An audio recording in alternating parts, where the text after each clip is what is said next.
సంగారెడ్డి జిల్లా విద్యాశాఖ కార్యాలయం ముందు యూఎస్ఎఫ్ ఆధ్వర్యంలో ధర్నా నిర్వహించారు.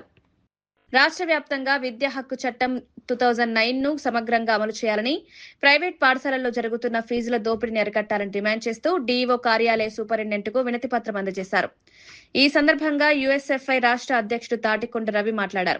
విద్యార్థులకు పుస్తకాలు, డ్రెస్సుల వ్యాపారాన్ని ఆపివేయాలి. నశించాలి. ప్రైవేట్ పాఠశాలలో విద్యార్థుల పట్ల మానసికమైన ఒత్తిడి నశించాలి. విద్యార్థుల పైన మానసిక ఒత్తిడిని నశించాలి. యూఎస్ఎఫ్ఐ సంగారెడ్డి జిల్లా కమిటీ ఆధ్వర్యంలో డిఓ ఆఫీస్ ముందు ధర్నా నిర్వహించడం జరుగుతూ ఉంది. ప్రధానంగా ఈ జిల్లాలో విద్యా సంవత్సరం ప్రారంభమైంది.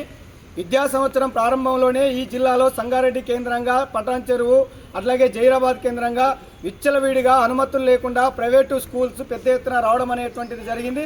ఎట్లాంటి ఫెసిలిటీస్ లేకుండా ప్రభుత్వ నిబంధనలకు విరుద్ధంగా ఈరోజు ప్రైవేట్ పాఠశాలలకు ప్రభుత్వం విద్యా అధికారులు అనుమతిస్తున్నటువంటి పరిస్థితి ఉంది.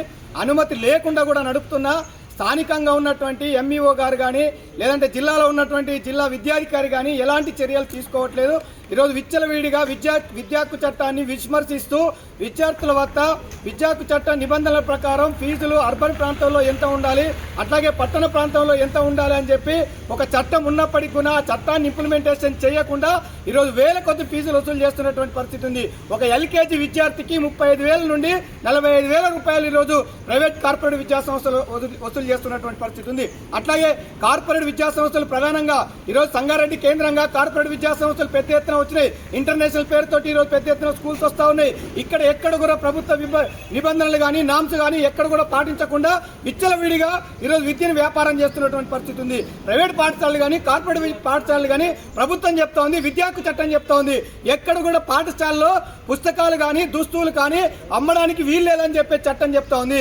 ఎక్కడ కూడా ఈ చట్టాన్ని ఈరోజు ప్రైవేట్ పాఠశాలలు ఎక్కడ అమలు చేయకుండా విద్యార్థులతోటి వ్యాపారం చేస్తున్నాడు.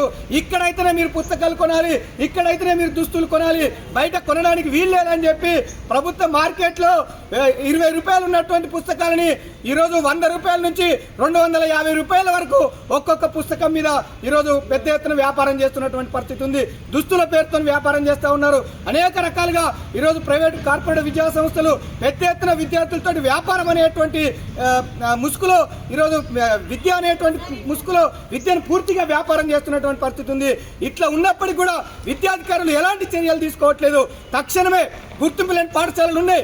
ఈరోజు ఈ సంవత్సరం ప్రారంభమైనట్టు ఉన్నాయి, గతంలో ఉన్నటువంటి ఉన్నాయి, రెన్యువల్ చేసుకోలే. విద్యా సంవత్సరం ప్రారంభమైంది. ఈ విద్యా సంవత్సరంలో అనేక సమస్యలతో ఈరోజు విద్యా వ్యవస్థ ఉంది.